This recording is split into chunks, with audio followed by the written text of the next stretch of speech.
नमस्कार।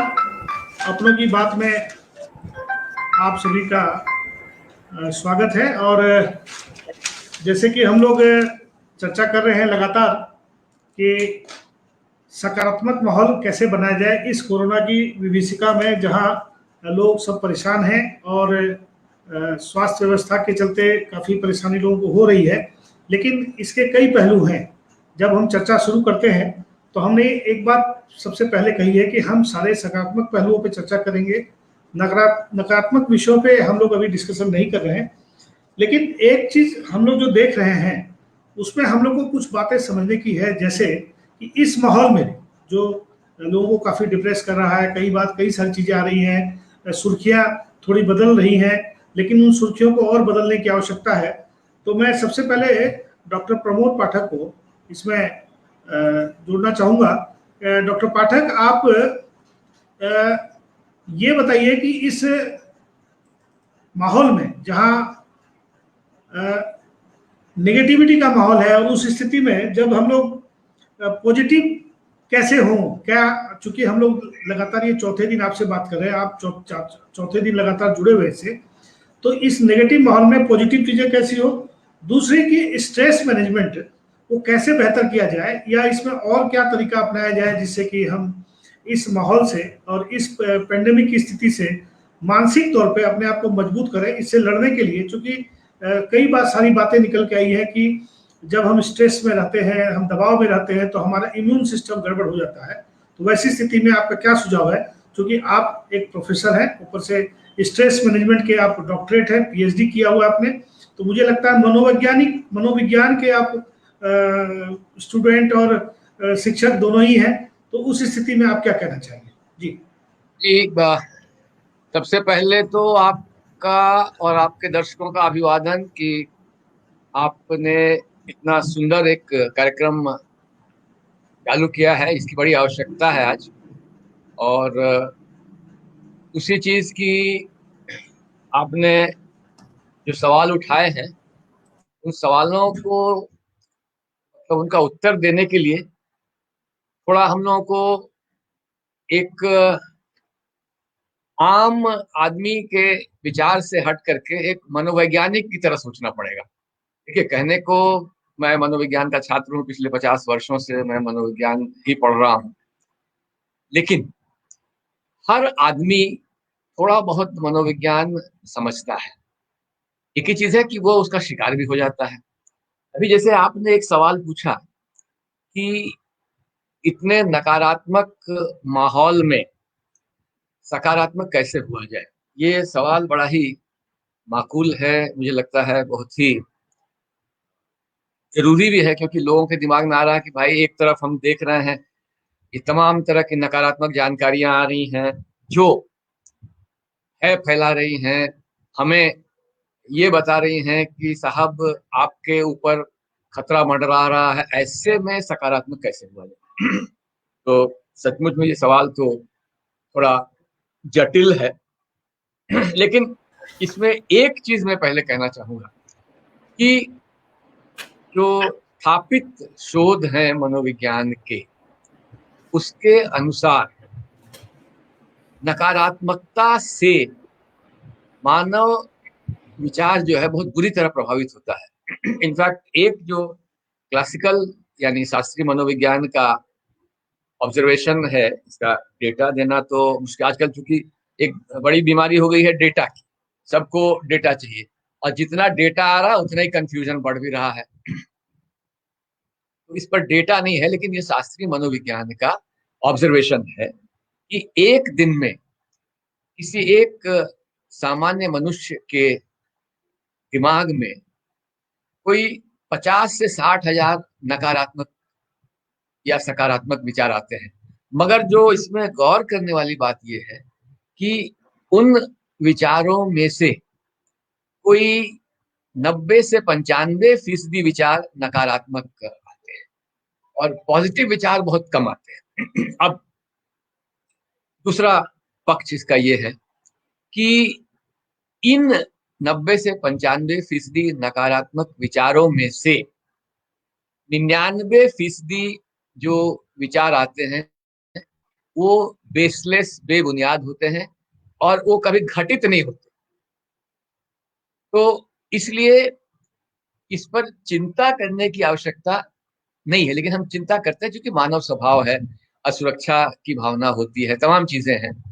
और मानव प्रकृति ऐसी है कि हम, चूंकि हमारा जो ब्रेन है वो वायर्ड है सर्वाइवल के लिए, तो हम सर्वाइवल के प्रति बहुत जल्दी सचेत हो जाते हैं, और कहीं भी थोड़ा भी खतरा आता है तो अपने सर्वाइवल के प्रति चिंतित हो जाते हैं।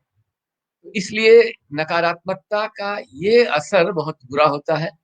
और देखिए होता क्या है कि नकारात्मकता से हमारे दिमाग में कई तरह के कई तरह की भावनाएं आती हैं। उन भावनाओं का असर हमारे एंडोक्राइन ग्लैंड्स पर, जो जिसको हम लोग डक्टलेस ग्लैंड्स बोलते हैं, जो हमारे व्यवहार के और हमारे फिजियोलॉजी के, जिसको मास्टर्स बोलते हैं, तो ये जो एंडोक्राइन ग्लैंड्स हैं ये हमारे सोच से, भावनाओं से प्रभावित होते हैं।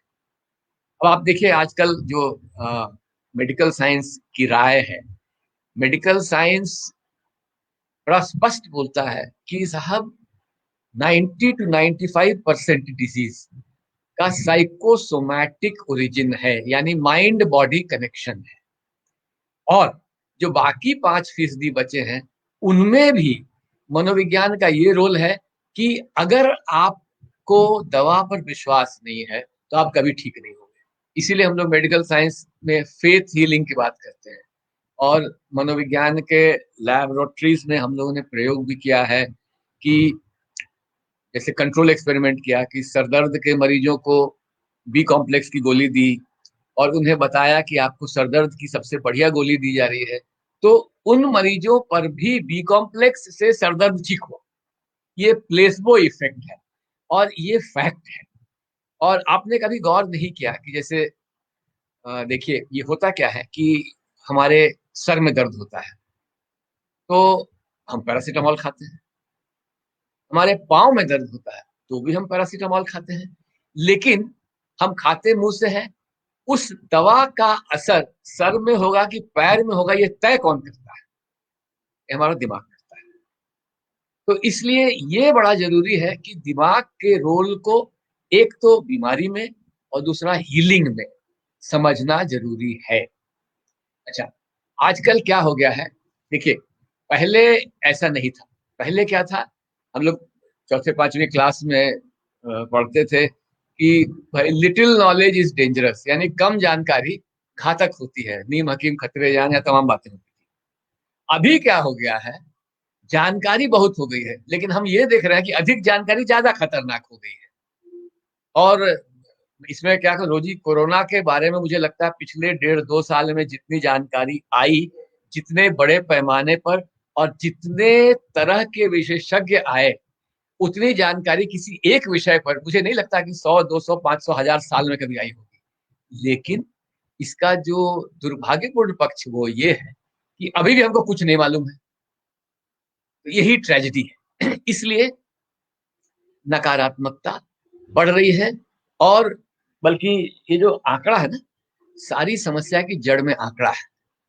तो ये आंकड़े का साइंस, इनफैक्ट एक बड़ी अच्छी किताब आई है, साइंस विदाउट सेंस, वो हार्वर्ड के एक, वहाँ यूएस के फिलोसफर ने लिखा है। तो हम क्या करते हैं, साइंस को आंकड़े से जस्टिफाई करना चाहते हैं। लेकिन आप देखिए, आप तो मतलब तमाम लोग हैं यहाँ पर जो सिंपल मैथमेटिक्स समझते हैं। आप एक सिक्का उछालेंगे तो दो ही संभावना है, हेड आएगा या टेल आएगा। अब स्टैटिस्टिक्स वाले बोले हैं कि नहीं, अगर आप बहुत ज्यादा बार सिक्का उछालेंगे, इन्फिनिटी जिसको बोलते हैं, तो आप बता सकते हैं कि कितनी बार हेड आएगा, कितनी बार टेल आएगा। इसमें एक बड़ा भारी कैच है। कैच ये है कि आप जितनी बार भी सिक्का उछालेंगे ना, उसकी संभावना 50-50 ही रहेगी, क्योंकि हर इवेंट दूसरे से अलग है। तो वो इन्फिनिटी तो बता देते हैं, इन्फिनिटी कितनी होगी ये नहीं पता है। यही चीज आजकल मेडिकल साइंस के साथ भी हो रहा है। हम लोग एविडेंस बेस्ड रिसर्च की बात करते हैं और एनेक्डोटल एविडेंस को मना करते हैं कि नहीं साहब वो तो किसी एक केस में हो गया, कैसे हुआ। लेकिन हर आदमी डिफरेंट है, हर आदमी का फिजियोलॉजी डिफरेंट है। हर आदमी का जेनेटिक्स डिफरेंट है। तो जाहिर सी बात है, एक मनोविज्ञान का स्थापित शोध है कि यदि हम सिंपल मैथमेटिक्स लगाए तो एक आदमी का बिल्कुल जिसको बोलते हैं डुप्लीकेट, 100% डुप्लीकेट 10 अरब से ज्यादा लोग जब दुनिया में होंगे तब आएगा। क्योंकि वो एनसीआर एनपीआर अगर आप लगाएंगे परम्यूटेशन कॉम्बिनेशन, तो 23 जोड़े जीन्स का हिसाब लगा लीजिए। तो जब तक दुनिया में 10 अरब से ज्यादा लोग नहीं होंगे तब तक एग्जैक्ट डुप्लीकेट नहीं आना, यानी हर आदमी दूसरे से भिन्न है। लेकिन अब चूंकि हमारी दिक्कत यह है कि हम हर आदमी के लिए अलग दवाई या अलग रिसर्च नहीं कर सकते, तो हम एक जनरल मान के चलते हैं कि भाई इतने फीसदी पर काम करें। लेकिन दिक्कत वहां कहाँ है कि कौन सा आदमी किस ब्रैकेट में आएगा वो बताना मुश्किल है। तो इसलिए हम बड़े लाचार हो जाते हैं। मगर अब दिक्कत ये नहीं है, दिक्कत इससे ज्यादा ये है कि जितनी सूचनाएं आ रही हैं वो सूचनाएं बड़ी कंफ्यूजिंग हैं। तो जैसे आज के इस दौर में आप देखिए, जो दवाएं हैं, इन्वर्मेक्टिन है, रेमडेसिविर है, फैबी फ्लू है, वगैरह वगैरह वगैरह। अब हर दवा पर 10 तरह की अलग अलग राय है। यहां तक कि देखिए, भ्रम की स्थिति है कि टीका पर 10 तरह की राय आ गई, और इससे फायदा कम होता है, नुकसान ज्यादा होता है। तो सबसे बड़ी जो चीज मैं ये कहना चाहता हूं कि साहब, आंकड़ों पर आप गौर कम करें और तथ्यों पर ज्यादा गौर करें। हम तथ्य पर गौर नहीं करते हैं, आंकड़े को तथ्य मानते हैं। आंकड़ा सिर्फ आंकड़ा है, आंकड़ा को कैसे आप प्रेजेंट करते हैं वो इंपॉर्टेंट है। जैसे धनबाद की एक घटना मैं बताता हूँ। बहुत पहले गजली टाड़ में एक दुर्घटना हुई थी माइंस की। तो उस दुर्घटना में 65 श्रमिक का डेथ हुआ था, और अखबारों में बड़े बड़े हेडलाइन में छपा 65 श्रमिक मारे गए।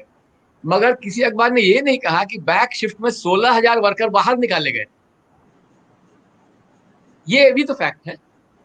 तो वही चीज यहां लागू होती है कि साहब, अब डेथ रेट देखिए। आप डेथ रेट को, मैंने इसीलिए बार बार कहा कि हेडलाइन मैनेजमेंट बड़ा जरूरी है।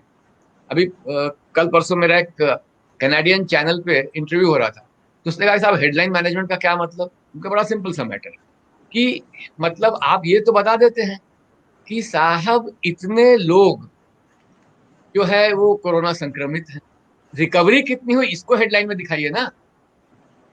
आज भी आप आंकड़ा मिला लीजिए।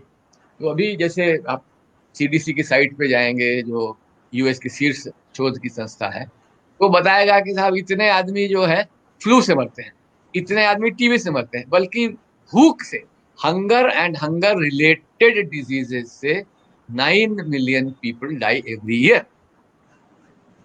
इस पर तो चर्चा नहीं होती।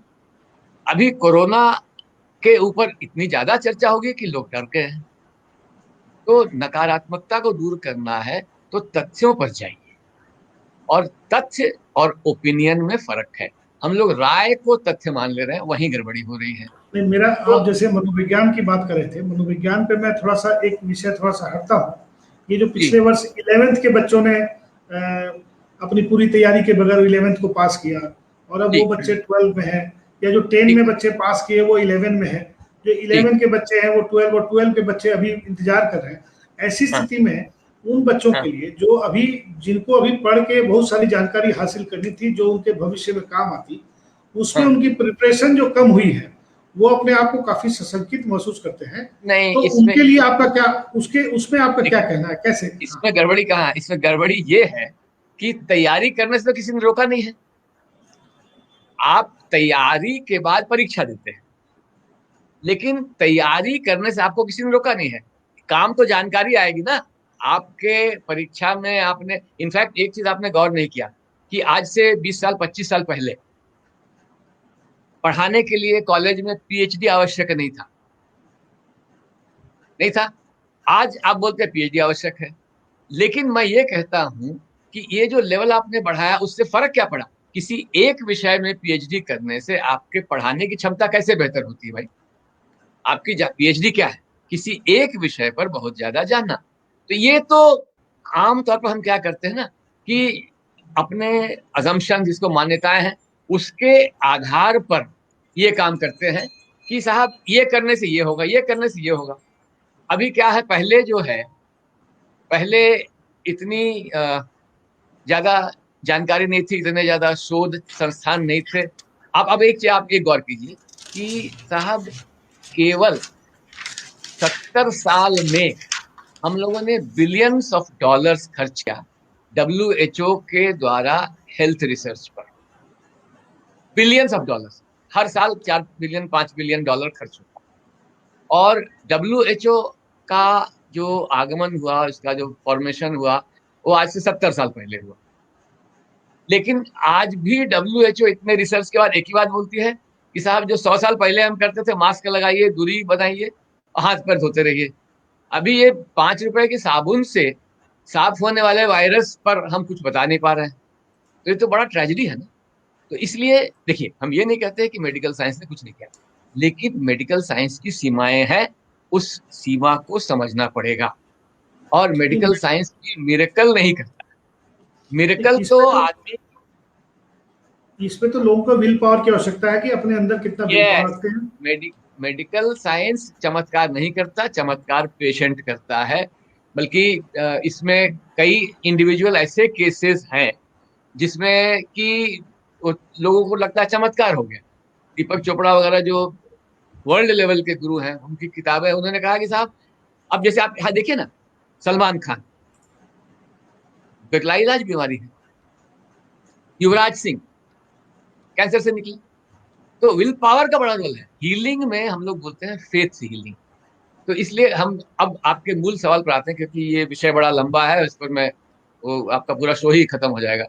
तो इसलिए मैं अब मूल मुद्दे पे आता हूं कि आप तथ्यों को पकड़िए। तथ्य बड़ा सिंपल है कि साहब 80 से 85% आज भी एम्स के लोग बोल रहे हैं, जो हमारा शीर्ष मेडिकल कॉलेज है, शोध संस्थान है, कि 80 से 85% लोगों को अस्पताल में जाने की जरूरत नहीं है। 5% को अस्पताल में जाना पड़ सकता है, लेकिन जद्दोजहद से वो ठीक हो जाएंगे। तो ये 85 और 90 तो ऐसे ही हो गया। अच्छा, बाकी जो कुछ केसेस हैं वो सीरियस टाइप के केसेस, उनको ऑक्सीजन लगेगा, ये लगेगा, वो लगेगा, वो भी ठीक हो जाएंगे। तो अंत में रिस्क कितना है? 2% का है। अच्छा, वो रिस्क इसलिए है कि केवल कोरोना का रिस्क नहीं है, वो मॉर्बिड कंडीशंस हैं। और मैंने पहले भी शायद ये बात कही थी कि साहब क्योंकि पोस्टमार्टम हो नहीं रहा है, तो आपको ये तो पता नहीं चल रहा है कि डेथ का एक्चुअल कारण क्या है। तो ये तमाम चीजें हैं। तो देखिए, लोग मानव शरीर के बारे में आज भी हम क्लेम जो भी कर लें बहुत ज्यादा नहीं जानते। और ये जो वायरस है इसके बारे में भी बहुत ज्यादा नहीं जानते। आज भी वायरस के बारे में हमको इतना ही पता है कि ये जो वायरस है ये RNA है। अब ये लिविंग है कि नॉन लिविंग है ये तक नहीं मालूम है 100%। तो फिर ये क्या फायदा? इसलिए बेसिक चीज क्या है कि, और एक और चीज, आज के दिन, आज ही 27 अप्रैल को एम्स के 4 बड़े डॉक्टर, देश के 4 बड़े डॉक्टर, उसमें एम्स के डायरेक्टर भी थे, उन्होंने कहा है कि साहब प्राणायाम जो है ऑक्सीजन लेवल बढ़ाने के लिए बड़ा सटीक है। ये तो हजारों साल से हम लोग बोल रहे हैं। देखिए, इसमें 2-3 चीजें समझनी पड़ेंगी कि फार्मास्यूटिकल का रोल बड़ा लिमिटेड है, और अगर लिमिटेड नहीं होता तो मुकेश धीरू भाई अंबानी और ये अरुण जेटली साहब, तमाम लोग ये तो जीवित रहते हैं ना। ये आदमी को समझना पड़ेगा कि देखिए, ये जो, इसको थोड़ा सा फिलोसोफर होना पड़ेगा। साइकोलॉजी का रूट फिलोसफी से आया है, तो फिलोसोफर होना पड़ेगा और वो चीज समझनी पड़ेगी कि जो आनंद पिक्चर इस चर्चा को थोड़ा और आगे बढ़ाते हैं। हमारे साथ अवधेश कुमार सिंह जी हैं, रिटायर्ड DSP हैं, अभी एडवोकेट है हाई कोर्ट में, और विजिटिंग लेक्चरर भी हैं, मल्टी डायमेंशनल हैं, और सेवानिवृत्त पुलिस अधिकारी होने के नाते मेरा उनसे सवाल बड़ा सीधा सा है। अभी जो पुलिसिंग हो रही है, पुलिस पे काफ़ी दबाव है, और पुलिस की व्यवस्था इस दबाव के बावजूद भी अच्छा रिजल्ट दे रही है। पुलिस कहीं न कहीं हम सबों को प्रोटेक्ट कर रही है, चूँकि लगभग लोग घर पे हैं, उनके प्रतिष्ठान खुले में है, और कोई आवागमन नहीं है। ऐसे जगह है जहाँ पर पुलिसिंग बहुत अच्छे तरीके से हो रही है। आप इसको कैसे देखते हैं कि पुलिस पे कितना दबाव है, और पुलिस जो है इसको कैसे हम लोग समझें कि पुलिस के लिए आपके मन में जो भाव है, चूंकि आप खुद पुलिसिंग किए हैं, ऐसा कितना समय इसके पूर्व में भी आया है जब पुलिस पे इतना दबाव रहा है, और आज के इस दबाव में पुलिस के पदाधिकारियों पे और जो पुलिसकर्मी है उन पे, उनको आप क्या कहना चाहेंगे? जी डॉक्टर साहब नमस्कार, राजीव जी नमस्कार। देखिए, हर संकट एक चुनौती लेकर आता है। आज वही स्थिति है कोविड की, और आप अपने पुरुषार्थ, निष्ठा और सकारात्मक प्रयास से आप इस चुनौती को एक अवसर में बदल सकते हैं। और इस कोविड-19 ने भारतीय पुलिस के लिए भी एक बड़ा पहाड़ खड़ा कर दिया चुनौतियों का, जिसे इसने बेहद कुशलता से, पेशेवर तरीके से इन्होंने पार किया है इसे। इसके पहले पुलिस को सिर्फ विधि व्यवस्था संधारण और अनुसंधान के लिए ही प्रशिक्षित किया गया था आज तक, और पुलिस मैनुअल में उसी मानक से संबंधित चीजें थी कि आपको कैसे क्या करना है, उसके एसओपीज क्या होंगे। पर इस नई चुनौती को भी इन लोगों ने बखूबी स्वीकार किया, और हमारी अपेक्षाओं से आगे बढ़कर दिन रात काम करके अगली पंक्ति में होकर, आपने तो यहाँ भी देखा होगा कि पंजाब में रेगुलेट कराने में किसी ने एक पुलिसकर्मी का हाथ काट दिया था। इन सारी बाधाओं को दूर करते हुए इन लोगों ने इसे किया है, अपनी सुरक्षा का परवाह नहीं करते हुए भी। और मानवीय ये एक नया अध्याय शुरू हुआ है पुलिस के लिए कि मानवीय संवेदना के साथ अपनी जान की परवाह ना करते हुए भी आप उससे आगे बढ़ के वो एक चेहरा रखते हैं, दया का भाव लेकर आप उसकी मदद कर रहे हैं। तो इसके पहले का पुलिस का जो एक चेहरा हम लोगों ने बना रखा था, या हम लोग जो देखते थे, उससे अलग हट के ये चेहरा आया है। और इसमें सबसे बड़ी बात वही है कि सकारात्मक सोच की है, एक पेशेवर तरीका है, उसी से आप इससे आगे बढ़ सकते हैं, इस पर काबू पा सकते हैं। और पुलिस के इस व्यवहार की सराहना सबने मुक्त कंठ से की है। और स्थिति ये है कि विश्व में पुलिस और पब्लिक रेशियो जो है उस पे हम नीचे से सेकंड हैं। हमारे नीचे वो युगांडा है, सिर्फ 1 लाख पे 135 या 37 पुलिसकर्मी हैं। और इस सीमित संसाधन में, और जो पहले आपने कभी किया नहीं, उस नए फील्ड में आप जो आगे बढ़ के काम किए उसकी सराहना भी हुई है। और हमें काफ़ी उम्मीदें भी हैं कि आगे भी जो अभी कठिन परिस्थिति है उसमें उससे आगे बढ़ के वो काम करेंगे। और ये सारा देखिए प्रकृति के साथ जो हम लोगों ने खिलवाड़ किया है उसका नतीजा आज हम भुगत रहे हैं। और इसमें राहत इंदौरी की एक कविता हमको याद आ रही है, नज़्म उनकी याद आ रही है, न हम सफ़र न हम नशी से निकलेगा, हमारे पाँव का कांटा है हम ही से निकलेगा। तो जब तक हम लोग सब लोग मिल के और एक सकारात्मक सोच, जैसे कि डॉक्टर साहब ने बताया कि सारी चीज़ें जो आपकी हैं, बॉडी की जो भी हैं, वो दिमाग से संचालित होते हैं, और उससे आपके भीतर आपके एंटीबॉडीज बनते हैं, एनर्जी आपको आती है, जज्बा होता है जीने का।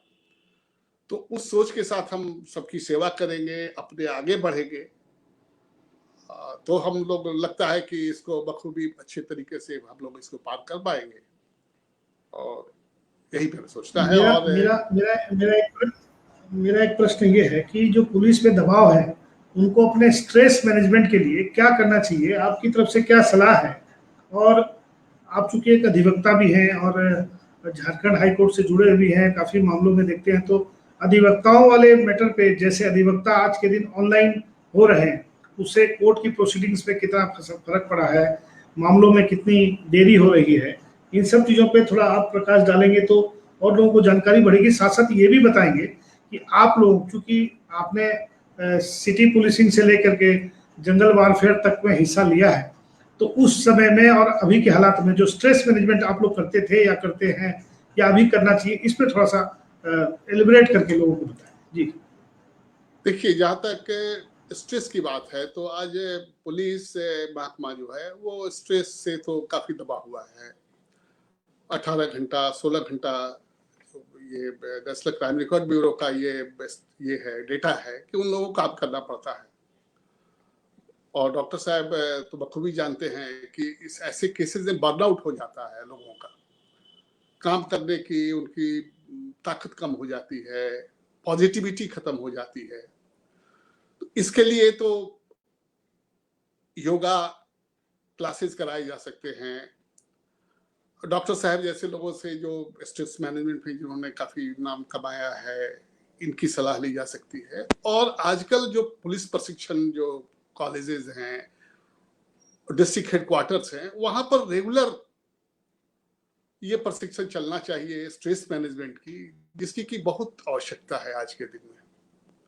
रही बात आपने हाई कोर्ट्स और केसेस के बारे में पूछा, तो एक नया ये एकाएक लगा कि एक नया युग आ गया है। ये आप उसको दूसरे तरीकों से भी, बहुत सारी चीजें जो कन्वेंशनल हुआ करती थी, आप दूसरे तरीकों से भी आप उसको कर सकते हैं। आप आज टेक्नोलॉजी आपके पास है, टेक्नोलॉजी के माध्यम से आप उस पर ई कोर्ट्स तो विदेशों में बहुत पहले से चल रहे हैं, अब हमारे यहाँ भी ई कोर्ट्स की धारणा आ गई है और ये शिफ्ट ओवर हो रहा है। तो आने वाले समय में हमको लगता है कि 50% केसेस ई कोर्ट्स में चलेंगे और 50% फिजिकल कोर्ट्स में चलेंगे, जो कि अच्छा है, समय की बचत होगी और लोगों को त्वरित न्याय भी मिल पाएगा। तो ये आपने चेंज नहीं किया, मगर समय ने आपको ये चेंज कराया है। इसके बारे में यही मेरी राय है। और ज्यादा इसके ई कोर्ट्स वगैरह के बारे में मयूर जी भी आपको बता सकते हैं कि काफी ये भी ई कोर्ट्स अटेंड कर रहे हैं। जी धन्यवाद।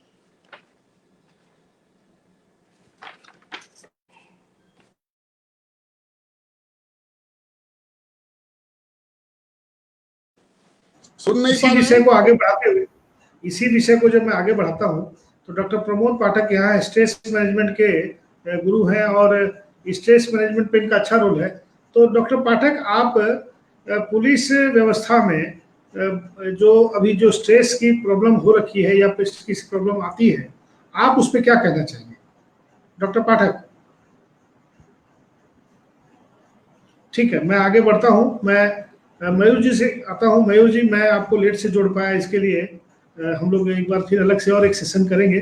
आप पेशे से अधिवक्ता हैं, इनकम टैक्स के कार्यों में लगे रहते हैं और इस दौर में जहां बिजनेस की एक्टिविटीज़ बंद हो गई है, व्यापार उद्योग पे काफ़ी नकारात्मक असर पड़ता है। सबसे अधिक मार अगर कहीं पड़ती है तो व्यापार और उद्योग के क्षेत्र में ही पड़ती है। इस बार सरकार ने एक प्रयास किया है कि उद्योग बंद न होने पाए, लेकिन बिजनेस एक्टिविटीज़ तो बंद है अभी कुछ समय से और काफ़ी कम भी होती जा रही है। तो इसको आप कैसे देखते हैं कि इकोनॉमी में जो नेगेटिविटी छाने की संभावना जो पॉजिटिविटी की बात थी और अब जो वापस नेगेटिविटी की ओर दिखती जाती दिख रही है, इसमें एक व्यापारी, आम व्यापारी या उद्योगपति अपने आप को कैसे मैनेज करे? क्योंकि उद्योग चलने के लिए तो सरकार ने परमिशन दे दी, लेकिन उद्योग अपने प्रोडक्ट को कहाँ बेचेगा उसके बारे में अभी तक कोई विशेष नहीं है। क्योंकि अभी मेरा संपर्क कट गया है मयूर जी से। मैं पुनः आपके पास आता हूँ और कि अभी एक प्रश्न आया है कि हम लगातार देख रहे हैं, राजेश कुमार इटोलिया जी ने पूछा है कि निजी अस्पतालों में असंतोष की वजह से रोज हंगामा हो रहा है। आज के समय प्रशासनिक व्यवस्था इन स्थानों पर सुदृढ़ होनी चाहिए ताकि न तो अस्पताल गलत कर सके, न ही मरीज के परिजन हंगामा करे। इस पर पुलिस प्रशासन को विशेष ध्यान देने की आवश्यकता है।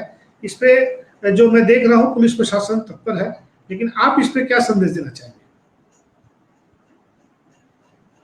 देखिए, ये तो सही है कि पुलिस के पास आज के दिन मैन पावर की कमी है और उनके पास सारे इन कामों के जो उनके पहले के काम थे, जो लॉ एंड ऑर्डर इन्वेस्टिगेशंस के बाद, ये एक अलग से काम है। मगर ये ज्यादा जरूरी, आज के दिन ज्यादा जरूरी है तो लोगों को समझा के वहाँ पर कुछ डेपुटेशन बढ़ा के, हॉस्पिटल्स में कुछ डेपुटेशंस करके, और डेपुटेशंस में भी वैसे लोग समझदार लोग हों जो कि दोनों पक्षों में मध्यस्थता कर सके, इसलिए कि जिनके लोग गुजर जाते हैं उनकी भी मेंटेलिटी उस समय अलग रहती है। तो वहाँ पर मॉब मैनेजमेंट और एक उस तरह के जो पदाधिकारी हैं या जवान उस तरह के प्रशिक्षित हैं जो कि डील कर सकते हैं इस तरह के स्ट्रेस सिचुएशन को, उनको वहाँ डिप्यूट किया जाना चाहिए और उनका सहयोग लिया जाना चाहिए। लोगों से अपील की जानी चाहिए इस तरह कि अगर कुछ होता है इस तरह की बातें तो कम से कम उसका लोग ये हंगामा खड़ा नहीं करें और सहयोग करें, प्रशासन को सहयोग करें, हॉस्पिटल को सहयोग करें, डॉक्टर्स को सहयोग करें। और रही बात कि अगर कहीं कुछ गलत होता है, जैसे कि कुछ जगह से होर्डिंग्स की शिकायत आ रही है, दवाओं की होर्डिंग्स हो रही है, तो उस पर थोड़ा नजर रखना होगा। जी धन्यवाद।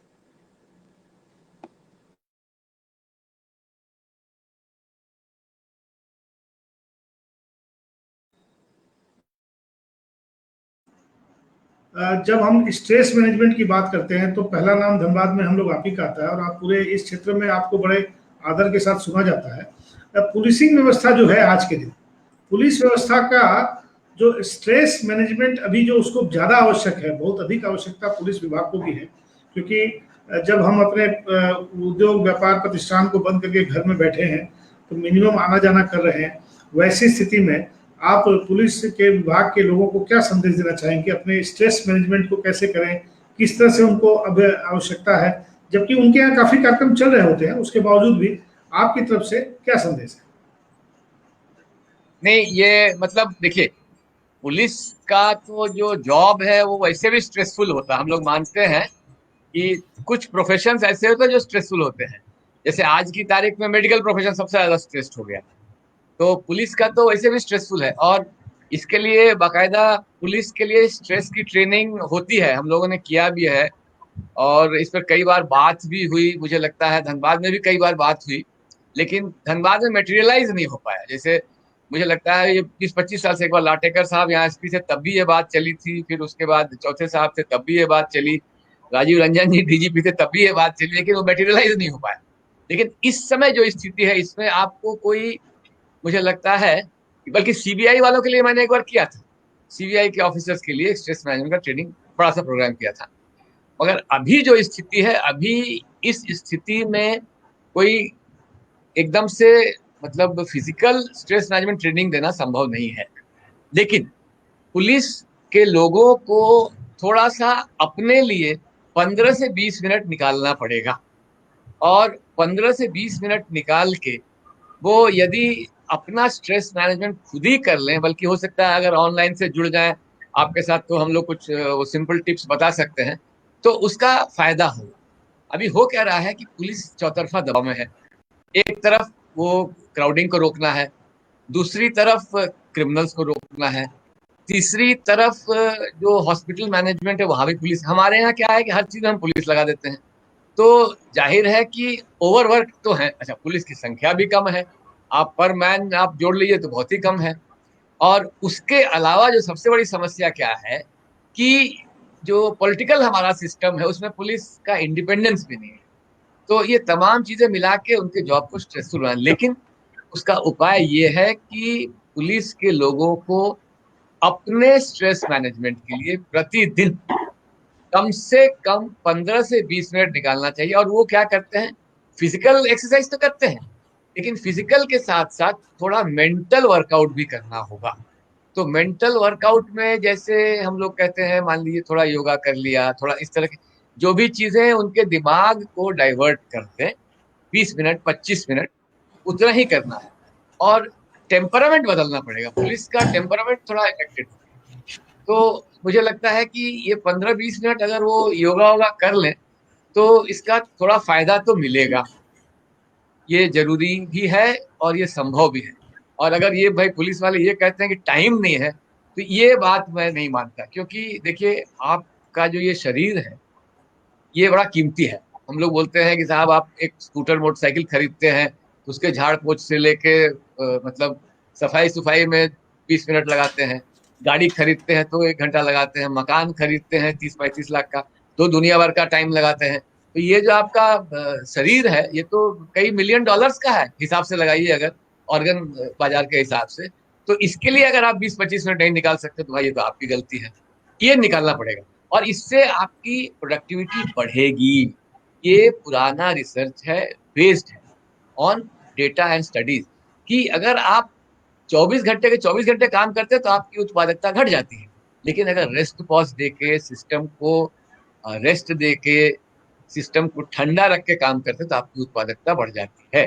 तो इसलिए ये 20-25 मिनट आपको निकालना पड़ेगा। हम लोग हैं, अगर जरूरत हो तो हम लोग तैयार हैं। ठीक है, बहुत अच्छा सुझाव। इसमें जो भी हम लोग के पास और राय आएगी हम लोग उस पर लोगों को जोड़ेंगे। हम लोग के साथ मयूर राठौर जी हैं, इनका परिचय, ये एडवोकेट है, इनकम टैक्स को देखते हैं और अभी इनकम व्यापारियों के पास हो नहीं रही है, सब काम लॉस पे चल रहा है। तो मयूर जी आप बताएंगे इस दबाव के दौर में सबसे अधिक दबाव अगर पुलिस पे है तो कहीं व्यापारी पे भी दबाव कम नहीं है? एक व्यवसायी जो है काफी दबाव महसूस कर रहा है और व्यवसायियों के अंदर में भी कहीं ना कहीं नकारात्मकता धरती है। ये प्रोग्राम का उद्देश्य भी है कि हम सारी पॉजिटिव बातों पे ही चर्चा करेंगे, नेगेटिविटी पे नहीं जाएंगे। तो मेरा ये कहना है कि हम लोग जब एक ये सोच बनाए कि हमें नेगेटिविटी पे जाना नहीं है, पॉजिटिव बातें ही करनी है, तो वैसी स्थिति में आपकी तरफ से क्या सुझाव है कि व्यवसायियों को क्या करना चाहिए इस दौर में और क्या नहीं करना चाहिए, आप उस पर सुझाव देंगे जी। धन्यवाद राजीव जी। एक कोट याद आता है, अंग्रेजी का है, that if you leave something to itself then it improves by itself. मतलब it's a law of nature कि things go from worse to positive. और आज के दिन में अभी जो परिस्थितियां हैं कि human beings are only relying on science. जैसे वैक्सीन आया, vaccine is a miracle of science. आज के दिन में अभी तक जितनी भी वैक्सीन बनी है, it has taken 7-8 years to research, उसके बाद इम्प्लीमेंट और मार्केटिंग। लेकिन जस्ट इमेजिन कि ये एक वैक्सीन हमारे पास आ गई with in just 2 years, that's a positive. And तो और ये अनप्रेसिडेंटेड एक सिचुएशन है ह्यूमन हिस्ट्री में। एवरी 20-30 साल में ऐसा कोई इपोकल इवेंट होता है जब ये सब परिस्थिति से हम झेल रहे होते हैं। वास्तविक में आपने जो प्रश्न पूछा कि अब व्यापारी लोग क्या करेंगे, इट्स नॉट जस्ट व्यापारी की बात नहीं, it's humanity is facing an existential crisis like never before, but things have improved in just 1 or 2 years because of the positivity that vaccine has brought about. केवल वैक्सीन ही हमको बचा सकता है, केवल वैक्सीन ही ह्यूमैनिटी को बचा सकता है, केवल वैक्सीन ही व्यापारी को बचा सकता है। और एक बहुत बड़ी समस्या इसमें यह है कि हम अभी भी थर्ड वर्ल्ड कंट्री ही हैं। हम डेवलपिंग नेशन बोल लीजिए, मतलब डेवलप्ड नेशन तो है नहीं। वी आर नॉट ऑस्ट्रेलिया और अमेरिका जिसमें व्यापारी अपना काम बंद कर दे और सरकार उसको उनके खाते में पैसे ट्रांसफ़र कर दे महीने। यूएस में अभी हर महीने $1800 ट्रांसफ़र हो रहा है। ऑस्ट्रेलिया में it was $2500 Australian dollars. India में ऐसा नहीं हुआ, लेकिन इंडिया में सबसे गंदा लॉकडाउन हुआ और इनकम सबकी घट गई, और इनकम घट गई और पैसे किसी के पास नहीं थे। ये एक बहुत ह्यूमन त्रासदी रही है इंडिया के लिए। और ऐसी स्थिति में भी इतनी समाज सेवी संस्थाएं हैं, इतने गुरुद्वारे हैं, इतने मंदिर हैं जो सामने आया। तो imagine the amount of positivity that it has brought about, that people came। मतलब ये मनमोहन सिंह जब प्राइम मिनिस्टर है उनके द्वारा तैयार किया हुआ था कि certain percentage of your income would be treated as CSR और उसमें आपको इनकम टैक्स में डिडक्शन मिलेगा। बट वो तो ठीक है, बट आप टाटा को देख लीजिए, मतलब कॉर्पोरेट इंडिया का जो CSR की एक्टिविटी है या फिर फिलेंथ्रोपी की एक्टिविटी है, ये इस बार इतना बढ़ करके सामने आया है दैट इट्स उनको किसी को अवार्ड नहीं चाहिए। इतने लोगों को उन्होंने मदद की है, इतने मतलब आप इस पेंडेमिक के दौरान परिस्थितियां इतनी खराब रही हैं, व्यापार इतना खराब रहा है, लेकिन तब भी देखिए व्यापारी वर्ग कितना खुल करके सामने आया है। मेरा प्रश्न ये है कि इस माहौल में, माहौल तो सब जान रहे हैं, नेगेटिव है, पॉजिटिव है, सब तो देख ही रहे हो। मेरा प्रश्न ये है कि इस माहौल में, चूंकि हमने ये प्रोग्राम भी शुरू किया तो हम लोगों ने कहा कि हम सकारात्मक चीज़ों को लेकर आगे बढ़ेंगे। लॉकडाउन पिछली बार अच्छा था या खराब था, या इस बार लॉकडाउन देरी से लगा है, बहुत सारी बातें हैं, वो अलग विषय है, अलग सब्जेक्ट है, वो बड़ी लंबी डिबेट है और अखबार टीवी मीडिया में वही चल भी रहा है कि पिछला लॉकडाउन अच्छा था, किसी का अगला लॉकडाउन। हमारा ये कहना है कि इस दौर में जब व्यापारी घर में बैठा है, एक व्यवसायी घर के अंदर बैठा है, व्यापार की स्थिति कमजोर है, वो अपने आप को कैसे मैनेज करे, किस तरह से वो आने वाले समय के लिए तैयारी करे, अपने आप के बिजनेस को कैसे करे कि वो आज देखिए अब नए आया बिजनेस में क्या है, पिछले कुछ वर्षों में देखने को आया कि बिजनेस ऑनलाइन की ओर बढ़ रहा है और ऑनलाइन बिजनेस की जो ग्रोथ है वो काफी ज्यादा हुई है, इतनी ज्यादा हुई है जो उसकी मतलब टोटल हमारी जो आज जब लॉकडाउन पीरियड था और ऑनलाइन बिजनेस भी शुरू हुआ तो सरकार को एक लेवल का रेवेन्यू मिलने लग गया, लोगों के घर में पार्सल्स पहुंचने लग गए। तो क्या इसमें हम लोगों को करने की आवश्यकता है कि इस तरह के मॉडल, अभी जो मॉडल है वो मल्टीनेशनल्स के मॉडल है, जो भी बड़ी कंपनियां हैं वो मल्टीनेशनल्स हैं और बड़ी बड़ी कंपनियां हैं, उनकी प्रॉफिट रेशियो बहुत बड़ी है। तो क्या हम लोगों को ऐसा कौन सा कदम उठाना चाहिए कि हम उस बिजनेस की ओर भी आकर्षित हों, हमारे खर्चे भी लिमिटेड हो, क्योंकि उनकी जो परचेज है वो सस्ती है। देखिए मैं थोड़ा सा आपने जब चर्चा की तो मैं उसको थोड़ा सा दूसरी तरफ ले गया। तो ऐसी स्थिति में बिजनेस एक्टिविटीज को किस तरफ ले जाना चाहिए, कैसे पॉजिटिविटी लानी चाहिए, कैसे व्यापार के नए आयाम, नए रास्ते बनाने चाहिए, जिससे ऐसे कोई भी माहौल जब बने तो उस स्थिति में व्यापारी अपने आप को सुरक्षित करे, अपने व्यापार को भी चला ले और वो भीड़ से भी दूर रह करके अपने आप को बचा सके। जी यही प्रश्न है। आपको समय के साथ हर चीज को चेंज होना पड़ेगा और इस परिस्थिति में आपको अपने को चेंज करना पड़ेगा, because if you don't change with times you will be left behind. आज व्यापारी अगर दैट कॉर्नर शॉप अगर वो उसका धंधा नहीं चल रहा है क्योंकि ऑनलाइन बहुत सारी शॉपिंग हो रही है और लोग भी व्यापार मतलब कंज्यूमर और रिटेलर के बीच का गैप अगर एक स्कूटर में, मोटरसाइकिल में बीच करके गैप फिलअप कर देता है तो it is a process from unorganised sector to organised sector. जैसे जैसे समय बीतता जाएगा हम लोग और ऑर्गेनाइज्ड सेक्टर की तरफ बढ़ते जाएंगे और पुराने तरह का जो पुराना सिस्टम है it will always be under stress. This is called progress.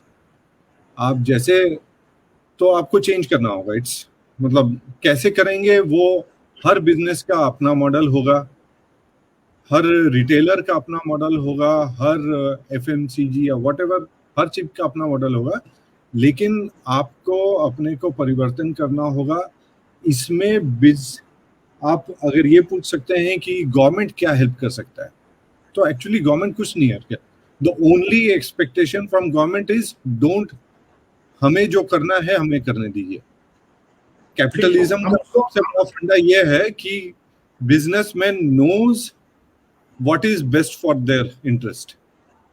ठीक है, गवर्नमेंट आपकी बात को मैं इसी बात को मैं डॉक्टर प्रमोद पाठक जी के पास ले जाता हूं और उनसे बोलता हूं कि आपका क्या सुझाव है इस माहौल में, जब जो मैंने प्रश्न मयूर जी से किया, सेम क्वेश्चन मैं आपसे करता हूं कि अभी के जो माहौल है, जो स्थिति है, उद्योग चल रहे हैं लेकिन माल बेचने के लिए बाजार बंद है, बाजारों में आवागमन बंद है, लगभग जगह लॉकडाउन जैसी स्थिति है, स्टेट से स्टेट दूसरे स्टेट आने जाने में लोगों के लिए रिस्ट्रिक्शंस हैं, बहुत सारी ऐसी बातें हैं जिससे व्यापार तो प्रभावित हो रहा है। व्यापार जब प्रभावित होगा तो स्वाभाविक तौर पे उद्योग भी प्रभावित होगा।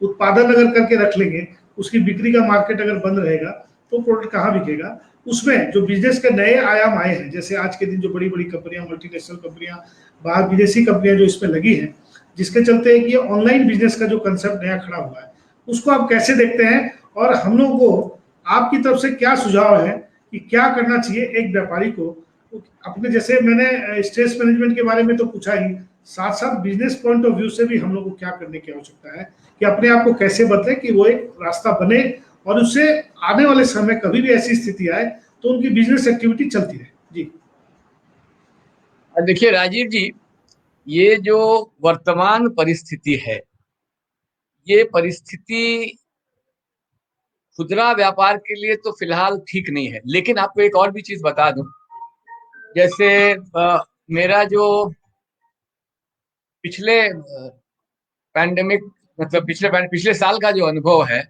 कि उस समय जब ई कॉमर्स कंपनियां अमेजोन वगैरह उस समय सप्लाई नहीं दे रही थी, उस समय जो मोहल्ले का लोकल किराना शॉप था उसने काफी ठीक से काम किया था।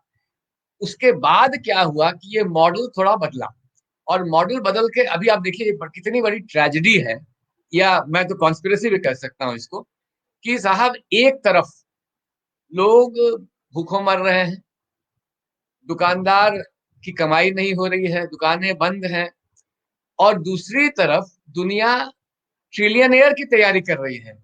उस रेस में कौन है? अमेजोन वाले हैं। उस रेस में कौन है? ये एफएमसीजी की बड़ी बड़ी कंपनियां हैं, जेफ बेजोस है। तो ये कहीं ना एक और भी चीज आपको समझनी होगी कि ये जो बार बार कोरोना जाते जाते बढ़ जा रहा है ना, उसमें भी कहीं ना कहीं कुछ चक्कर है, वो भी समझना पड़ेगा। क्योंकि लोग इसको नहीं समझ पा रहे हैं कि ये डिजिटाइजेशन के नाम पर छोटे खुदरा व्यापारी को आप मार नहीं सकते, और रातों रात दुनिया का मॉडल बदलने की बात है, ये अंग्रेजी के किताबों में कुछ लिखा रहता है, लेकिन हमारे हिंदुस्तान का मॉडल अलग है और आपके पास इसका समाधान नहीं है। तो देखिए, आपको खुद हमारे प्रधानमंत्री कहते हैं, क्या कहते हैं भाई? Vocal for local. और आप कर क्या रहे हैं? Vocal for global. ये हो रहा ना। आज की तारीख में हम अपने उद्योग को संरक्षण देते नहीं है। देखिए, बड़ी बड़ी बात बोलना बड़ा आसान है, लेकिन फैक्ट्स पर जाइए कि ये जो 4 करोड़ 5 करोड़ हमारे रिटेलर्स हैं, ये कहाँ जाएंगे? ये रातों रात तो अच्छा। और ये जो लॉजिक है, ये लॉजिक भी अजीब है साहब, कि डिजिटाइज होगा। अभी हमारे देश में 80% ऐसे व्यापारी हैं जो शिफ्टिंग बिजनेस है जिनका। आप केवल यही धनबाद में शुरू कर लीजिए, जोड़ा फाटक रोड में, तो हर 6 फुट पर एक ठेला लगता है। वो गर्मी में सत्तू बेचता है, जाड़े में अंडा बेचता है। अभी उसको आप क्या बोल रहे हैं कि पॉस मशीन लगाइए और डिजिटाइजेशन कीजिए? मंदिर में चढ़ावा होता है, उसका क्या करेंगे आप? तो देखिए, प्रैक्टिकल सॉल्यूशंस खोजना पड़ेगा। जो अमेरिका का मॉडल है वो हिंदुस्तान में नहीं चालू हो सकता, नहीं लग सकता। अमेरिका की आबादी है 35 करोड़, हिंदुस्तान की आबादी है 135 करोड़। तो इसको समझ के जरा व्यवहार मूलक नीति बनानी पड़ेगी। और ये कह देना बड़ा आसान है कि भाई कंपटीशन, फेयर कंपटीशन होगा ना। बड़े बड़े हमारे देश के व्यापारी भी कहते हैं सर, लेवल प्लेइंग फील्ड। अभी अमेजोन के मुकाबले बैंक मोड़ के दुकानदार को आप खड़ा कीजिएगा, मुझे नहीं लगता कि ये संभव है। आज नहीं, 100 साल बाद भी संभव नहीं है। तो देखिए, चेंज का मतलब ये नहीं है कि रातों रात आप जो है कॉन्स्टिट्यूशन बदल दीजिएगा। तो बहुत सी चीजें हैं, और पूरे परिवेश में, पूरे परिप्रेक्ष्य में, पूरे टोटालिटी में देख के नीति बननी चाहिए। और हिंदुस्तान के लिए आज भी गांधी का जो मॉडल था स्वदेशी का, वो बेस्ट मॉडल था। आज क्या हो रहा है? जोमैटो, स्विगी, ये क्या कर दिया? इसने क्या किया है? सेल्समैन का धंधा बैठा दिया। ये एग्रीगेटर्स है। ये उबेर और ओला ने क्या किया? एग्रीगेटर्स है। तो ये सारी चीजें समझनी पड़ेगी। हमारे यहाँ तो जो लोकल रोजगार बड़ा इंपॉर्टेंट है ना। आप रोजगारी बैठा दे रहे हैं, कितने लोगों का आप रोजगार देंगे इस तरह से? ऑनलाइन करके कितने लोगों का रोजगार गया, ये समझिए। आप रेस्टोरेंट वाले से बात कीजिए, सप्लाई तो स्विगी कर दिया, कितने वेटर का नौकरी गया? तो थोड़ा सा प्रैक्टिकल होकर सोचना पड़ेगा। और ये जो विदेशी मॉडल है वो इंडिया में नहीं चलने वाला। आज भी यूएस में भी हम बार बार बात करते हैं कैशलेस की, तो डेनमार्क जैसी कंट्री को छोड़ दीजिए जहां 97% का कैशलेस है, बाकी तो यूएस में भी कैश चलता है, मजे से चलता है। अभी स्थिति थोड़ी डिफरेंट है, लेकिन ये स्थिति परमानेंट रहने वाली नहीं है। 100 साल पहले भी 1918 में एपिडेमिक आया था, दुनिया खत्म तो हुई नहीं। और अभी हम न्यू नॉर्मल का नया फैशन है, लेकिन नॉर्मल आएगा, और नॉर्मल आएगा तब दिक्कत क्या होगी कि ये जिनका व्यापार उजड़ जाएगा ये कहाँ जाएंगे। आज क्या हो रहा है, आज हम लोग ये नहीं समझ रहे हैं, मिडिल ईस्ट से जो रेमिटेंसेस आते हैं, आज मिडिल ईस्ट में 100,000 जॉब्स गया है अकेले 3-4 गल्फ कंट्रीज में। वो कहाँ जाए, इतना आसानी से समझना जरा मुश्किल है, क्योंकि ये कोरोना एक टेम्पररी फेज है, साल 2 साल में आया और साल 2 साल में चला जाएगा, जाने की स्थिति में है। तो इसलिए किसी एक पूरे जनरेशन को आप साफ कर दें, किसी पूरे एक व्यापार को बैठा दें, इसका कोई लॉजिक मुझे समझ में नहीं आता है। नहीं, आपने एक बहुत अच्छी बात कही, इस पे एक और चर्चा हम लोग करेंगे आगे चल के। मैं आपसे ये जानना चाह रहा था कि स्ट्रेस मैनेजमेंट में, चूंकि ये दोहरा दबाव एक व्यापारी वर्ग झेल रहा है, तो स्ट्रेस मैनेजमेंट में आपकी तरफ से अलग से उनके लिए क्या टिप है, जो आप एक मनोविज्ञान के गुरु हैं और आप इन चीजों को बेहतर समझते हैं। आप अनम्यूट कर लीजिए। मैं आपके व्यापारियों के लिए स्ट्रेस मैनेजमेंट का वर्कशॉप करने को तैयार हूं, जब जितनी बार करें, और वो कारगर भी होगा। मैंने इनकम टैक्स ऑफिसर्स के लिए भी किया था, मैंने आईएएस ऑफिसर्स के लिए भी किया है, मैंने सीबीआई के लिए भी किया है। और देखिए, तनाव से बचने में मैं आपको बता सकता हूँ, लेकिन सोच तो आपको बदलनी होगी। वो सोच कैसे बदलनी ये मैं बता दूंगा, और उसका थोड़ा बहुत फायदा तो जरूर होगा। क्योंकि देखिए, ये डिफिकल्ट टाइम्स है, और डिफिकल्ट टाइम्स में मेंटल रेसिलियंस बड़ा इंपॉर्टेंट है। मेंटल रेसिलियंस आपको बढ़ाना होगा। कैसे बढ़ाना होगा वो मैं बताऊंगा। तो उसमें कहीं कोई दिक्कत है, आप जब ऑर्गेनाइज कर लीजिए, ऑनलाइन तो कर ही सकते हैं, फिजिकल भाई थोड़ा मुश्किल है। हम लोग फिर एक दिन प्रोग्राम इसी पे करते हैं, और पहले क्वेश्चन भी मांग लेंगे उनसे। प्रश्नों को अगर हम उनसे ले लेंगे तो आपके साथ डिस्कस करने में आसानी रहेगी। मैं पुनः एक सेवानिवृत्त पुलिस अधिकारी हैं, रिटायर्ड डीएसपी अवधेश बाबू, मैं उनसे बात ये बोलना चाहूँगा कि आपकी तरफ से क्या और ऐसा किया जाना चाहिए जो अभी हम लोग की डिस्कशन हुई है, क्योंकि ये डिस्कशन पूरी हम लोगों ने पॉजिटिव थीम्स पे रखी थी, और पॉजिटिव बातें ही मुझे बतानी है या हम लोग को बात करनी है। धनबाद की स्वास्थ्य व्यवस्था में जो बदलाव आया है पिछले कई वर्षों में, जहाँ तक हम लोग देखते हैं 2016 से लेकर के 2021 तक में, आज धनबाद की स्वास्थ्य व्यवस्था, अभी भी लोग लचर बोल रहे हैं, लेकिन इसके बावजूद भी धनबाद पूरे संथाल एरिया को कवर अप कर रहा है। वहाँ के जो मरीज आ रहे हैं वो यहाँ इलाज करा रहे हैं, और बेड्स काफ़ी बढ़ गए हैं यहाँ पे। रांची के बाद अगर कहीं अधिक बेड हैं तो वो धनबाद ही है, जो कि एक बेहतर आउटपुट दे रहा है। आप उसको कैसे देख रहे हैं? अनम्यूट कर लेंगे आप जी। बोलिए। लगता है कि पहले से तो स्वास्थ्य व्यवस्था धनबाद का बेहतर हुआ ही है, इसमें कोई दोमत नहीं है, मगर लोग और भी उम्मीदें लगा के बैठे हैं कि इससे भी बेहतर होना चाहिए, अच्छे डॉक्टर्स आने चाहिए। तो जैसे हम लोग को लगता है कि उस लेवल के डॉक्टर जो चाहिए हाई एंड्स के लिए, वैसे डॉक्टर्स हमारे यहाँ आज भी उनकी कमी है, और धीरे धीरे ही इस तरह से प्रयास करने से ही हो सकता है बड़े ग्रुप्स आएंगे, जैसे कि आप लोगों ने लाया है, अच्छे डॉक्टर्स, उनको अच्छे पद मिले, यहाँ के लोगों का कॉपरेशन मिले, तो ये संभव हो सकता है।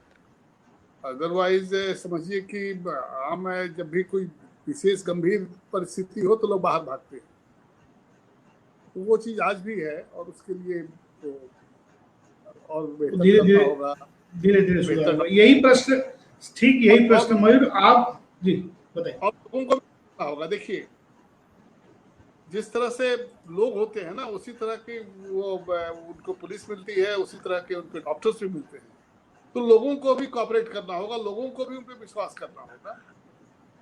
तो ये दोनों पारस्परिक है, और जब तक दोनों में बदलाव नहीं आएंगे तब तक ये नहीं होगा।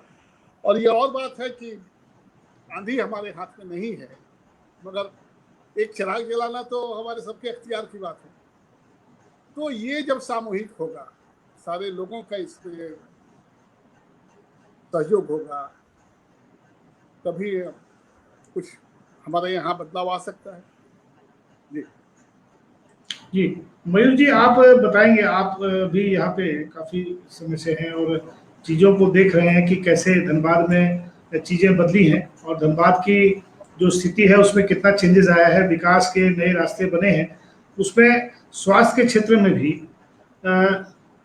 मेडिकल सेक्टर में जो ज़्यादा अभी जो बदलाव आए हैं और जो बदलाव आने चाहिए, और बदलाव की प्रक्रिया चल भी रही है और उसमें धीरे धीरे बदलाव हो भी रहा है, उसको आप कैसे देखते हैं? मतलब एक मेडिकल कॉलेज का शहर, आज अगर हम बात करें यहाँ से दुमका, देवघर, दुमका में भी मेडिकल कॉलेज नहीं है, या देवघर में भी एम्स आने वाला है, पूरी तरह से आया नहीं है, वो भी प्रोसेस में ही है।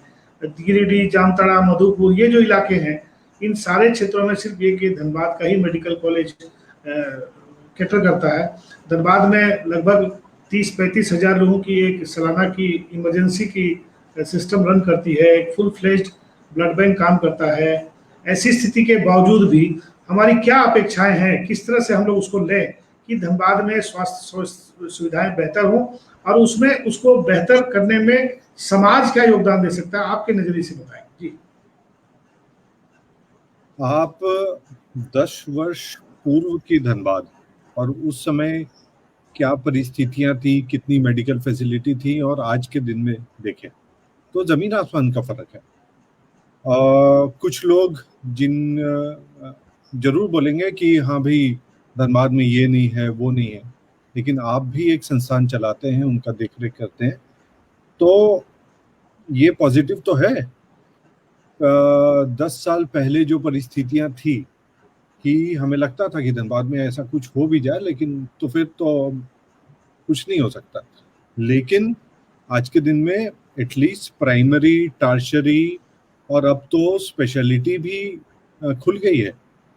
और सुपर स्पेशलिटी की जहां तक बात है, then there will always be higher up centres in metros.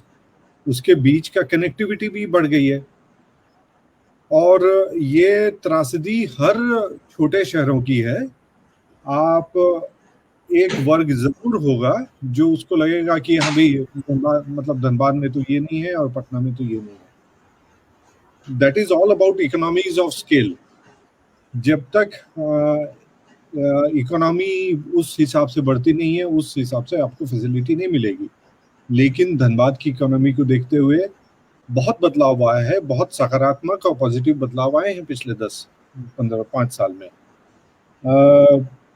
आप ही शायद आंकड़े आपको अच्छे मालूम होंगे कि कितने बेड्स हैं, कितने ऑक्सीजन वाले बेड्स हैं, कितने आईसीयू बेड हैं। दे हैव ऑल, मतलब सबका ग्राफ इंक्रीज किया होगा, राइट?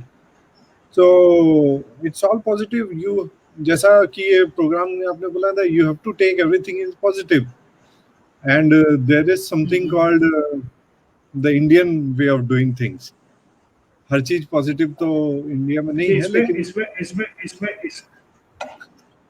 इसमें मेरा ये कहना है कि हो क्या रहा है कि लोग, जैसे मैं अभी लगातार फेस कर रहा हूँ उन चीज़ों को, जैसे फोन आता है कि मेरा जो सिचुएशन है वो 94 हो गया, ऑक्सीजन लेवल 94 हो गया, और अब हमको लगता है अस्पताल जाना चाहिए। तो जब हम लोग परसों, एक दिन पहले जब डॉक्टर गिदोरिया इस लाइन पे थे, तो मैंने वही प्रश्न उनसे पूछा, वो क्या रहा है, ये साइकोलॉजिकल इफेक्ट ज़्यादा आया है इस पे। डॉक्टर प्रमोद पाठक ने बहुत अच्छी बात कही थी, और साइंस ने भी प्रूव किया कि आपके हाथ ठंडे होंगे और आप अगर सैचुरेशन चेक करेंगे तो हो सकता है कम है। आपके हाथ में नेल पॉलिश लगी होगी लेडीज को, तो उनके हाथ में भी उसके चलते कम आ सकता है। अगर उसके बावजूद भी है तो पेट के बल लेटने से भी ठीक हो सकता है। ये बहुत सारी चीजें जो साइंस ने भी अभी कहना शुरू किया है। इसके अलावा जो माइंड में, दिमाग में जो चल रहा है, मैं डॉक्टर पाठक से पूछना पुनः ये बात को, चूंकि ये कार्यक्रम को हम लोग लोगों तक पहुंचाना चाहते हैं कि जो नहीं देख पाए, जो आज जुड़े हैं, जो आज समझना चाहते हैं, आप पुनः क्या कहना चाहेंगे कि ये जो स्ट्रेस मैनेजमेंट है, जिसके चलते पल्स लेवल जो है वो मतलब हाई हो जाता है और सैचुरेशन थोड़ा सा कम हो जाता है, बाकी बीपी और बाकी पैरामीटर्स ठीक रहते हैं, तो इस पे जो स्ट्रेस मैनेजमेंट का लोग पार्ट है, उस पे आप क्या कहना चाहेंगे स्ट्रेस बड़ा मेजर रोल प्ले करता है भाई, इसमें संदेह की गुंजाइश ही नहीं है। आप कुछ नहीं, मुझे ये नहीं करना है कि मैं बोल रहा हूँ, लोग खुद भी चेक कर सकते हैं। आप कुछ मत कीजिए, गूगल सर्च में जाइए, हालांकि बहुत सी इंफॉर्मेशन उसकी गलत भी होती है, लेकिन ये इंफॉर्मेशन सही मिलेगी आपको कि effect of fear and stress on physiology of human beings, सीधा देख लीजिए और वही सारे सिम्टम्स मिलेंगे जो बीमारी में मिलते हैं। अच्छा, एंग्जाइटी का कैरेक्टरिस्टिक क्या होता है ना, कि जब आप एंग्शियस होते हैं ना तो वो सारे सिम्टम्स खुद ही क्रिएट कर लेते हैं। और इस बीमारी को, इनफैक्ट ये जो 21वीं सदी की सबसे बड़ी बीमारी होने वाली है हाइपोकॉन्ड्रियासिस, जैसा कि आपके वकील साहब मयूर जी ने कहा, धनबाद ने काफी इंप्रूव किया है, लेकिन यहाँ के लोग क्या करते हैं, रेफरल हॉस्पिटल की तरह यूज करते हैं। एक हॉस्पिटल में जाइए, बोले हमको बेलोर भेज दीजिए। बल्कि हमारे यहाँ मेडिकल केयर अच्छा है, लेकिन हमने वही बात कही कि अगर आपको विश्वास ही नहीं होगा तो डॉक्टर ठीक नहीं कर सकता। तो ये ध्यान देने की बात है कि धनबाद का मेडिकल फैसिलिटी काफी इंप्रूव किया है, और आज मेरी समझ से तो जो टर्शरी सेक्टर में भी 2-3 हॉस्पिटल अच्छे आ गए हैं, जैसे आपका है वो अशरफी है, क्या है क्या है, और वहाँ इलाज भी होता है।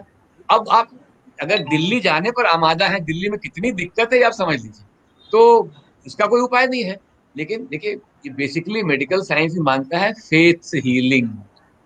अगर आपको विश्वास है तो दवाई काम करेगा, विश्वास नहीं है तो दवाई काम नहीं करेगा, ये प्रूवन। यही विश्वास का संकट वैक्सीन में भी हो रखा है। बहुत सारे लोग बिल्कुल है, बिल्कुल है।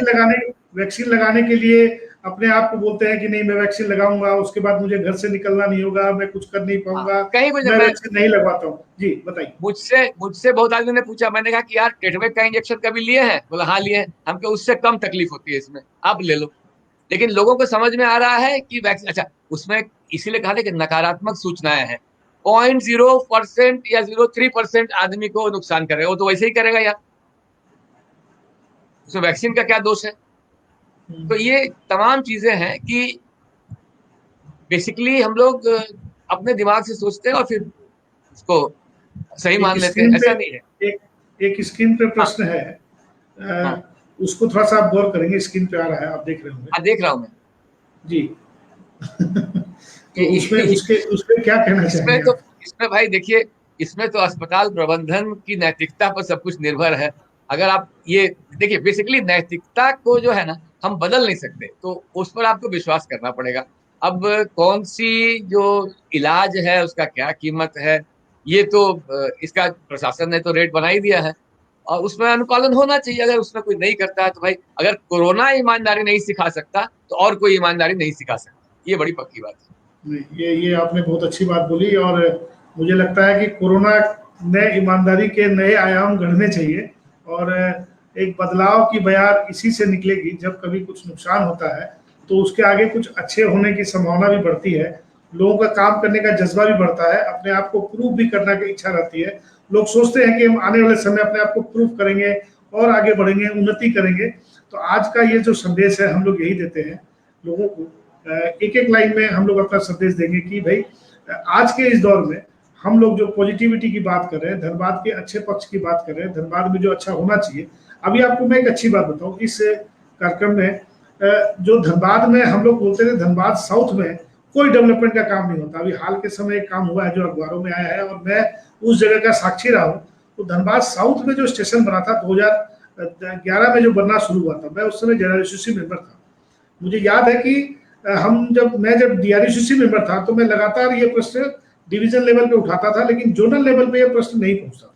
मैं आपको याद दिलाऊं, जब 2011 में ये प्रश्न जोनल में उठा तो धनबाद के ही एक कॉन्ट्रैक्टर ने उसको आगे बढ़ा करके वो पूरी प्रक्रिया में हुए लगे, और आज धनबाद साउथ का उस समय स्टेशन भी बना।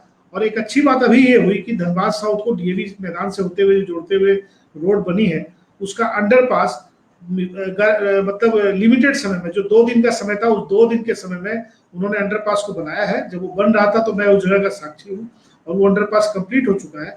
धनबाद साउथ को एक पॉजिटिव चीज मिली है कि हम लोग को स्टेशन जाने के लिए अब बहुत घूम के जाने की आवश्यकता नहीं होगी, हमारे अपने घर के पास से भी रास्ता निकलता है। तो देखिए धीरे धीरे पॉजिटिव चीजें हो रही हैं। उसी पॉजिटिव चीजों पे इस कोरोना काल में अंतिम जो 1 मिनट का जो संदेश आप देना चाहते हो, वो क्या देना चाहते हैं?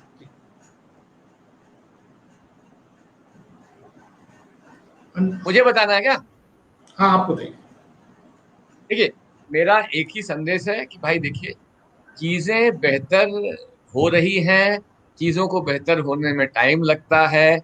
हम लोग थोड़ा सा इम्पेशेंट हो गए हैं, और डिमांड सप्लाई गैप हमारे हिंदुस्तान जैसे देश में स्वाभाविक है, क्योंकि हमारे यहाँ आबादी के बढ़ने की रफ्तार विकास की रफ्तार से हमेशा तेज है। ये आज की बात नहीं है।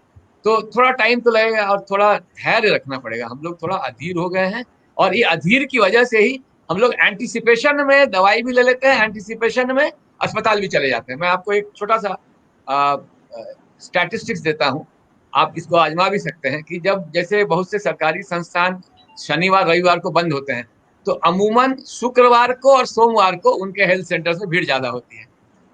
इसका कोई वैज्ञानिक कारण नहीं है, शुद्ध मनोवैज्ञानिक कारण। जी, अवधेश कुमार सिंह जी, आप जरा बताएंगे कि इसमें आप 1 मिनट में क्या संदेश देना चाहेंगे। आज की जो ये बैठक हम लोगों ने आयोजित की है, इसका संदेश हम लोग पॉजिटिव संदेश देने का प्रयास कर रहे हैं, जो सकारात्मक पहलू उसी पे हम लोग चर्चा कर रहे हैं, आप उस पर क्या कहना चाहेंगे? जी, मेरा कहना ये है कि जो इसके अग्रिम पंक्ति में जो लोग हैं, कोरोना वॉरियर्स जिनको हम कहते हैं, तो उनका हम रेस्पेक्ट करें, पैनिक नहीं होना है। छोटी मोटी अगर लक्षण हैं, अगर ज़्यादा लक्षण नहीं है तो घर पे बैठ के उसको प्रॉपर गाइडेंस लेके करें, हॉस्पिटल नहीं भागे, और मन में एक सकारात्मक पॉजिटिविटी रखें, उम्मीद रखें, और एक दूसरे को सहयोग करें, एक दूसरे का रिस्पेक्ट करें। मयूर, आप इस पे क्या सोचते हैं, आप क्या कहना चाहते हैं इस पे? It's a Triumph of humanity.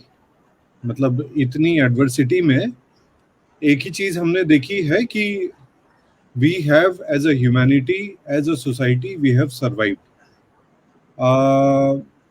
इतनी पॉजिटिव स्टोरीज सारी कुछ हम लोग ने देखी, तो इससे ज़्यादा पॉजिटिव कुछ हो नहीं सकता है कि इतने लोग ने हाथ बढ़ाया, इतने लोग काम आए, इतने व्यवसायी वर्ग उस वर्ग के लिए खड़े हुए जो अपेक्षित थे। तो as a society we have improved, as a society we have advanced. Unfortunately ये ऐसी मतलब एडवर्सिटी ही हमको अच्छा बनाती है, राइट? खुशहाली तो हमें क्या कुछ देगी, मतलब, लेकिन ऐसी बुरी परिस्थितियों ने हमें बहुत कुछ सिखाया है, और मुझे लगता है कि आने वाला साल आगे सब अच्छा होने वाला है। इस पॉजिटिव माइंडसेट में हम लोग आगे बढ़े। अब जैसे फॉर एग्जांपल मैं आपको बता रहा हूँ कि 4 दिन पहले बॉम्बे का पर डे संक्रमण का था 11,000 था, लेकिन कल का 5,000 हो गया। That is the second wave of pandemic is going. Clearly it has turned a corner and the peak is going down. The graph is coming down. So इससे अच्छा पैंडेमिक मतलब पॉजिटिव क्या होगा कि शायद अभी जो झारखंड की स्थिति है वो भी अब इम्प्रूव करने लगे। So there would be a second wave or a third wave or a fourth wave and we will survive everything. सरकार बहुत अच्छा काम कर रही है, सोसाइटी बहुत अच्छा काम कर रही है। एक आज मेहमान छूट गए। डॉक्टर शिवानी झा जुड़ने वाली थी, एक ऑपरेशन उनका डिले हो गया और काफी गंभीर मसला था, तो वो ज्वाइन नहीं कर सकी हैं। मैं अंत में एक बात से इस बात को समाप्त करना चाहूंगा कि स्वामी विवेकानंद जी से उनके एक शिष्य ने पूछा कि बच्चों को कैसे हम लोग कैसे माने कि वो अपनी जीवन पद्धति को आगे बढ़ाएंगे, या उनके अंदर में कितना ज्ञान है, कैसे हम लोग नहीं करेंगे। उनका एक बड़ा अच्छा जवाब है, एक अबोध शिशु में भी ज्ञान का समस्त भंडार निहित है, केवल उसके जागृत होने की आवश्यकता है, और यही आचार्य का काम है।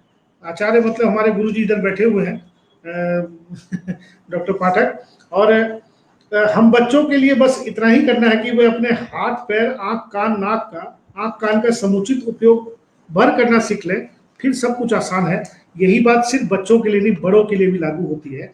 और ये बड़ा अच्छा फ्रेज है कि हमें सिर्फ जागृत करना है, और जागृत करने के काम में हमें सब मिलजुल के एक ऐसा जागरूकता का माहौल बनाना है, एक ऐसी पॉजिटिविटी फैलानी है जिससे जीवन से नकारात्मकता निकले और हम पॉजिटिव चीजों की ओर बढ़े। आप सब लोग इसमें जुड़े, आप सबों का बहुत बहुत धन्यवाद, आपने अपना बहुमूल्य समय इसमें दिया है। मैं पुनः कल रात को पुनः 8 बजे हम लोग इसमें जुड़ेंगे। आप सबसे आग्रह है कि 8 बजे अपने यार दोस्तों को, मित्रों को, सबको जोड़ने का काम करें।